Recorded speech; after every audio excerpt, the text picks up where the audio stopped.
In 1985, a federal courtroom in New York City delivered a verdict that should have been impossible. The heads of all 5 mafia families, the most powerful criminal syndicate in American history, were convicted simultaneously and sentenced to a combined total of hundreds of years in prison. The Mafia Commission trial, orchestrated by a young U.S. attorney named Rudolph Giuliani, cracked open an empire that had operated with near-total impunity for over half a century.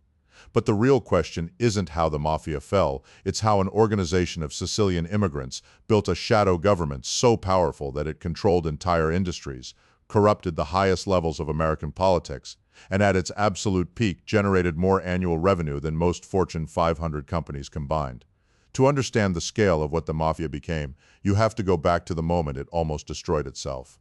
On September 10, 1931, in a midtown Manhattan office building, Salvatore Maranzano, the man who had just crowned himself the boss of all bosses, was stabbed and shot to death by a team of hitmen who walked in posing as IRS agents.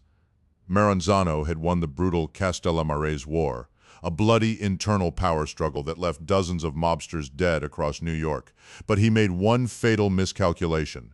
He underestimated a 34-year-old Sicilian named Charles Lucky Luciano, who had already arranged the murder of Maranzano's predecessor, Joe the Boss Masseria. Just 5 months earlier, in less than half a year, Luciano had eliminated both rival bosses and positioned himself to do something no one in the American underworld had ever done before: build a system. Luciano didn't want to be a dictator. He'd seen what happened to dictators. Instead, he created the Commission, a governing body composed of the bosses of what would become the 5 New York families: Luciano, Vincent Mangano, Joe Profassi, Joe Bonanno, and Gaetano Gagliano, along with representation from the Chicago outfit and the Buffalo family. The Commission would settle disputes, approve or deny hits on made members, and divide territory. It was, in essence, a corporate board for organized crime, and its genius lay in its structural elegance. No single boss held ultimate authority, which reduced the incentive for assassination. Territories were respected, revenue streams were protected, and for the first time the American Mafia operated not as a collection of warring gangs, but as a coordinated national enterprise. What Luciano built in the early 1930s would metastasize over the next 4 decades into something that touched nearly every facet of American life. And this is where the story gets truly staggering, because the Mafia's peak wasn't some brief dramatic explosion. It was a slow, methodical infiltration of legitimate power that lasted from roughly the late 1940s through the mid-1980s. If you're someone who wants to understand how criminal organizations don't just survive, but thrive by embedding themselves into the machinery of society, consider subscribing. This channel traces those mechanisms, the structures, the decisions, the turning points that separate ordinary crime from true institutional power. The foundation of mafia power was always money, and the primary early engine was prohibition. But when prohibition ended in 1933, the smarter bosses had already diversified. Luciano had moved aggressively into labor racketeering, loan sharking, and narcotics. Frank Costello, who would become known as the Prime Minister of the underworld, focused on something even more valuable: political relationships. Costello cultivated connections with Tammany Hall, the Democratic political machine that controlled New York City. He handpicked judges, funded political campaigns, and could reportedly get a phone call returned by the mayor's office within the hour. This wasn't petty corruption. This was systemic integration. Costello understood that the most dangerous weapon the mafia possessed wasn't a gun. It was a favor owed by the right person in the right office. By the 1940s, the mafia's reach had expanded far beyond New York. The Chicago outfit, originally built by Al Capone and now run by more disciplined successors like Tony Accardo and Paul Ricca, had taken control of the city's labor unions, the liquor industry, and most of its gambling operations. In New Orleans, Carlos Marcello ran a criminal empire that stretched across the Gulf Coast. In Kansas City, the Savella family controlled the Teamsters Pension Fund. In Las Vegas, and this is where the scale of mafia power becomes almost cinematic, the mob didn't just influence the casino industry, they built it. The story of Las Vegas is inseparable from the story of the mafia. In 1946, Benjamin Bugsy Siegel, a longtime associate of Meyer Lansky and the Luciano organization, opened the Flamingo Hotel on what was then a dusty stretch of highway in the Nevada desert. The project went wildly over budget, Siegel skimmed from his investors, and in June 1947, he was shot through the eye while sitting in his girlfriend's Beverly Hills living room. But the flamingo survived, and it proved a concept that would reshape the mafia's financial architecture for decades. Legal gambling could be used as a front to launder illegal money on a massive scale. Within a decade, mafia-connected investors were behind some of the most iconic casinos on the Strip: the Stardust, the Desert Inn, the Tropicana, the Riviera. The method was elegant. The Teamsters Central States Pension Fund, controlled by mafia-connected union bosses, provided the loans to build the casinos. Mafia associates were installed as managers. And the skim, cash taken directly from the counting rooms before it could be reported to tax authorities, was funneled back to mafia families across the country. At the Stardust alone, FBI investigators later estimated that hundreds of thousands of dollars per month were skimmed and sent in suitcases to bosses in Chicago, Kansas City, Milwaukee, and Cleveland. The casino industry wasn't a side hustle. It was a money machine of almost incomprehensible efficiency. But gambling was only one revenue stream. At its peak, the mafia's most reliable source of income was labor racketeering. And the numbers here are critical to understanding just how deeply the organization embedded itself into the American economy. The International Brotherhood of Teamsters, the largest labor union in the country with over 2 million members at its height, was effectively controlled by the mafia for decades. Jimmy Hoffa, the union's president from 1957 to 1971, maintained open relationships with mafia figures from Detroit, New York, and Chicago. Hoffa didn't just tolerate mafia influence, he relied on it. The mob provided muscle during organizing drives, intimidated rival union leaders, and ensured that Teamster contracts went to companies willing to pay kickbacks. In return, Hoffa gave the mafia access to the Central States Pension Fund, which at its peak held over $1.6 billion in assets. That money was loaned to mafia-connected businesses, real estate projects, and casino ventures, often with little expectation of repayment in the traditional sense. The pension fund was, in practice, the mafia's private bank. The construction industry in New York City offers perhaps the most vivid illustration of mafia economic power. By the 1970s, the five families had carved up the city's construction market with surgical precision. The Gambino family controlled the concrete workers' union. The Colombo family dominated the carpenters. The Genovese family had the laborers. Any major construction project in Manhattan, any skyscraper, any public works contract, any renovation over a certain dollar threshold required paying a tax to the mafia. Estimates suggest that organized crime added as much as 20 to 30% to the cost of construction in New York City. The implications of this are enormous. Every hospital, every school, every bridge, every apartment building constructed in New York during this era cost significantly more because of mafia infiltration. The economic distortion was not marginal, it was structural. Here's a statistic that puts the scale into perspective. In 1986, the President's Commission on Organized Crime estimated that the American Mafia generated between $50 billion and $65 billion per year in total revenue. Adjusted for inflation, that figure exceeds $130 billion in today's dollars. To be clear, this was not the net worth of the organization. This was the annual flow of money through mafia-controlled enterprises, including gambling, loan sharking, narcotics, extortion, labor racketeering, and legitimate business fronts.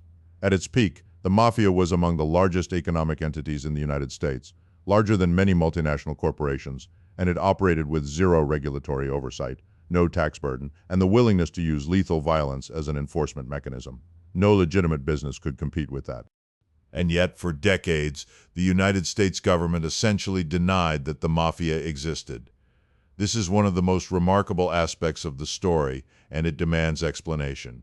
J. Edgar Hoover, the director of the FBI from 1924 until his death in 1972, spent years publicly insisting that there was no national organized crime syndicate in America. The reasons for this denial have been debated by historians for decades. Some argue that Hoover feared taking on the mafia because the organization's willingness to corrupt law enforcement made it a threat to the FBI's reputation. Others suggest that Hoover's obsession with communism consumed the Bureau's resources and attention.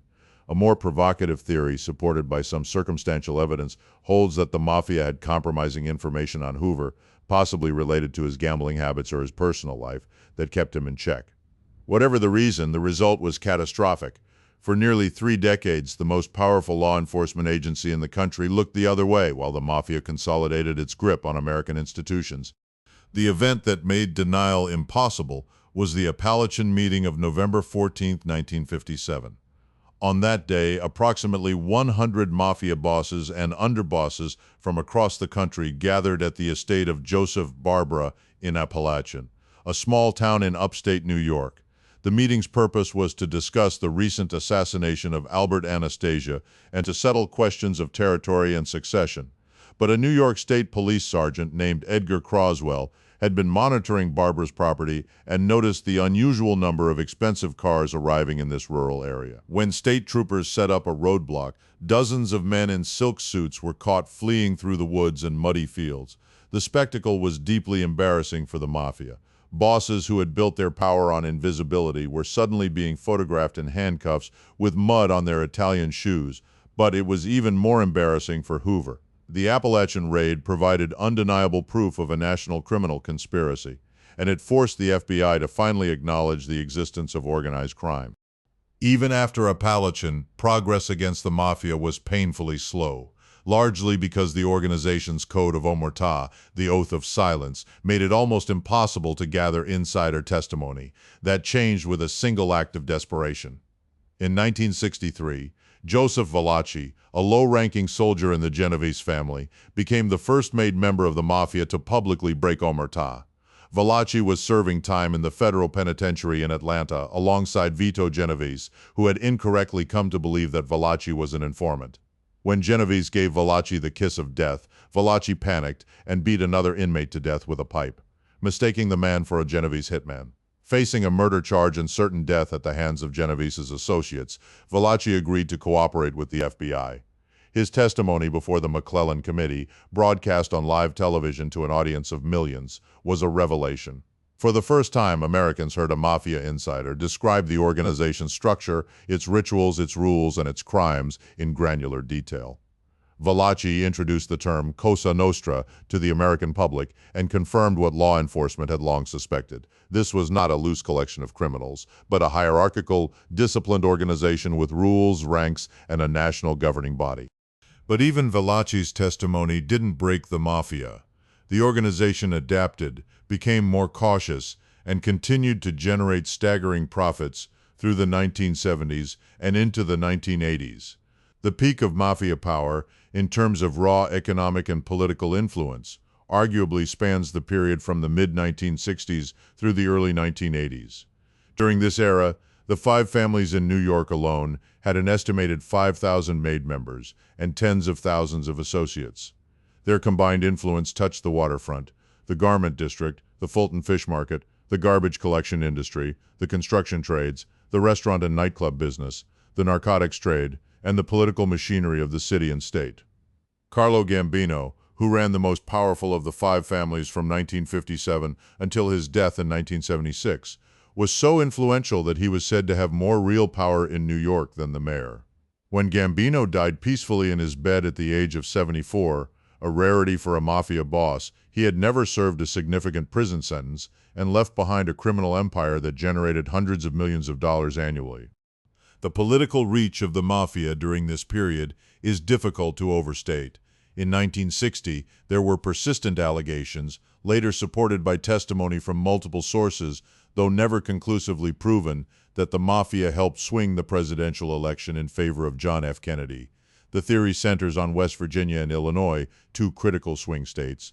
Sam Giancana, the boss of the Chicago outfit, reportedly boasted that he had delivered Illinois for Kennedy through vote manipulation in Cook County. Giancana's connection to the Kennedys ran through Frank Sinatra, who served as an intermediary between the mob boss and the Kennedy family. The irony is bitter. After the election, Robert Kennedy, as Attorney General, launched an unprecedented campaign against organized crime that targeted the very men who may have helped his brother win the White House. Giancana felt betrayed, Hoffa felt hunted, and the mafia's relationship with the Kennedy administration collapsed into mutual hostility. Some conspiracy theorists have drawn a direct line from this betrayal to the assassination of President Kennedy in November 1963, though mainstream historians remain divided on the extent of mafia involvement in Dallas. What finally brought the mafia to its knees was not a single investigation or a single informant, but a convergence of legal tools, technological advances, and internal rot. The passage of the Racketeer Influenced and Corrupt Organizations Act, RICO, in 1970 was perhaps the most consequential development, though its impact wouldn't be felt for over a decade. Before RICO, prosecutors had to charge mobsters with individual crimes, a specific murder, a specific act of extortion. The bosses who issued orders through layers of intermediaries were almost impossible to connect directly to street-level crimes. RICO changed the game entirely by making it a federal crime to participate in a pattern of racketeering activity as part of a criminal enterprise. For the first time, prosecutors could target the organization itself, and being a boss, giving the orders, became the crime. The man who weaponized RICO against the Mafia was Giuliani, then the U.S. Attorney for the Southern District of New York. In 1985, he brought the Mafia Commission trial, charging the heads of all 5 families with operating the commission as a criminal enterprise. The evidence was devastating, built largely on thousands of hours of electronic surveillance, wiretaps and bugs that captured mafia bosses discussing murders, extortion schemes, and the division of profits in their own words. Anthony Fat Tony Salerno of the Genovese family, Carmine Jr. Persico of the Colombo family, and Anthony Tony Dux Corallo of the Lucchese family were all convicted and sentenced to 100 years each. Paul Castellano of the Gambino family had been murdered outside Sparks Steakhouse in Manhattan in December 1985, before the trial concluded, gunned down on the orders of an ambitious young capo named John Gotti, who saw Castellano as weak and out of touch. The commission trial didn't destroy the mafia overnight, but it decapitated the leadership of the 5 families simultaneously and demonstrated that the old immunity was gone. Gotti's rise and fall encapsulate the mafia's final act as a dominant American institution. After taking over the Gambino family in 1985, Gotti became the most famous mobster in America. A celebrity boss who preened for cameras, wore expensive suits, and cultivated a public image as a modern-day Robin Hood. The media called him the Teflon Don after he beat 3 successive criminal cases, in part through jury tampering and witness intimidation. But Gotti's flamboyance violated every principle that had kept the mafia safe for decades. He drew attention, he mocked law enforcement publicly, and he trusted the wrong man. Salvatore Sammy the Bull, Gravano, Gotti's underboss and closest confidant, flipped in 1991 after learning that Gotti had been disparaging him on FBI wiretaps. Gravano, who admitted to participating in 19 murders, became the highest-ranking mafia member ever to turn government witness. His testimony sealed Gotti's conviction in 1992 on murder and racketeering charges. Gotti was sentenced to life without parole and died of cancer in prison in 2002. Gravano's defection was not an anomaly. It was a symptom of the mafia's deepest structural vulnerability. The code of omertà was only as strong as the incentives to uphold it. As federal sentences grew longer and RICO prosecutions became more effective, the calculus changed for made members. Facing decades in prison with no possibility of parole, an increasing number of mobsters chose to cooperate rather than suffer in silence. In the 1990s and 2000s, the flood of informants devastated the mafia's operational capacity. Entire crews were dismantled based on insider testimony. Trust, the one commodity that had held the organization together for 70 years, evaporated. The mafia's decline also reflected deeper structural changes in American society. The immigrant communities that had provided the mafia with its recruiting base, tight-knit Italian-American neighborhoods in New York, Chicago, Philadelphia, and elsewhere, were assimilating, dispersing to suburbs, and producing children who went to college and entered legitimate professions. The pipeline of young men willing to kill and die for the honor of being made was drying up. At the same time, other criminal organizations, Colombian and Mexican drug cartels, Russian organized crime, Chinese triads, and street gangs were competing for the same illicit markets. The mafia had never faced serious competition before. Now it was being outgunned, outspent, and outnumbered in the drug trade, which had become the single most profitable criminal enterprise on earth. By the early 2000s, the American Mafia was a shadow of its former self. Several of the 5 families had been reduced to skeleton crews. Underbosses and acting bosses cycled through leadership positions at dizzying speed, each one eventually arrested or flipped. The Bonanno family had been so thoroughly infiltrated by FBI agent Joseph Pistone, operating undercover as Donnie Brasco for 6 years in the late 1970s and early 1980s, that it had been thrown off the commission entirely. The Colombo family tore itself apart in an internal war in the early 1990s. The Lucchese family's leadership was decimated by the testimony of turncoats like Henry Hill, whose story became the basis for Martin Scorsese's Goodfellas. But to say the mafia is gone would be a mistake. The Genovese family, widely considered the most disciplined and insular of the five, has weathered the era of informants better than any other. Its bosses have historically avoided the spotlight, maintained strict hierarchical discipline, and enforced omertà more ruthlessly than their counterparts. As recently as the 2010s and 2020s, federal indictments have targeted Genovese operations in labor racketeering, loan sharking, illegal gambling, and extortion. The Gambino family, too, has shown signs of regeneration, with younger members attempting to rebuild networks in construction and waste hauling. The mafia's footprint is smaller, its power diminished, but it has not disappeared. And in Italy, the situation is even more stark. The Sicilian mafia, the Neapolitan Camorra, and the Calabrian 'Ndrangheta continue to operate as formidable criminal enterprises. The 'Ndrangheta in particular has grown into what many law enforcement agencies now consider the most powerful organized crime group in Europe, controlling an estimated 80% of the continent's cocaine trade. Their annual revenue has been estimated at over $60 billion, rivaling the peak figures of the American Mafia.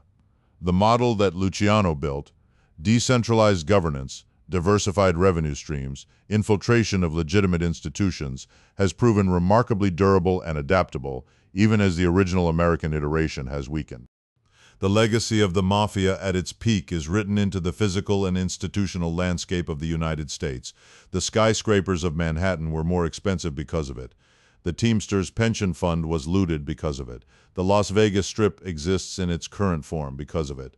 Presidential elections may have been influenced by it, and for decades, the most powerful law enforcement apparatus in the world chose to look the other way rather than confront it. The mafia's power was not just criminal, it was structural. It existed in the gap between what America promised and what America practiced. In the spaces where legitimate institutions failed or chose not to operate. What makes the mafia's story endure is not its violence, though the violence was extraordinary.